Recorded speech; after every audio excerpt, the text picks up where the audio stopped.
મિત્રો આજે આપણે એક તદ્દન નવા જ ટૉપિક સાથે ચર્ચા કરવાની છે. તો મિત્રોને વિડીયો શેર કરજો, લાઇક કરજો, કમેન્ટ કરજો અને અન્ય મિત્રો સુધી પહોંચાડજો. આજનો ટૉપિક છે, શું તમને પણ એટેક્સિયા છે? જે મગજને પ્રભાવિત કરતો રોગ છે, જે હાઇપોથેલેમસ અને મસ્તિષ્ક ગ્રંથિ અને પિટ્યુટરી ગ્રંથિ સાથે સંકળાયેલો રોગ છે, જે વિટામિન B12 અથવા વિટામિન B1 અને B6 ને થાઇમિનને કારણે થતો રોગ છે. તો આજનો આ ટૉપિક શરૂ કરે એટેક્સિયા, જે બ્રેનને અસર કરતો રોગ એટેક્સિયા સામાન્ય રીતે સેરેબેલમ તરીકે ઓળખાતા ભાગને નુકસાન થવાને કારણે થાય છે, જે કરોડરજ્જુ અથવા અન્ય ચેતાને નુકસાન કરવાને કારણે થઈ શકે છે.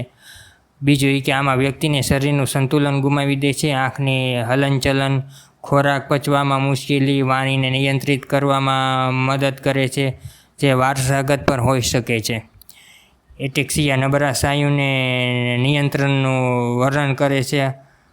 હલનચલન વ્યવહારમાં ગમે એ રીતે કોઈ પણ બાબતમાં તે ઉપયોગી થઈ શકે છે.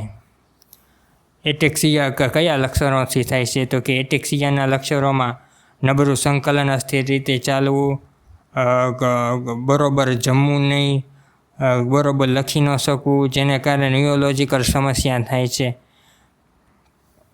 આ થવાનું કારણ આલ્કોહોલ અને વધારે પડતી દવાઓ અને વિટામિન E અને વિટામિન B12 અને વિટામિન D જેવા અનેક વિટામિનની ઓરફને કારણે થતો રોગ છે. અને હાઇપોથાઇરોઇડિઝમ એટલે કે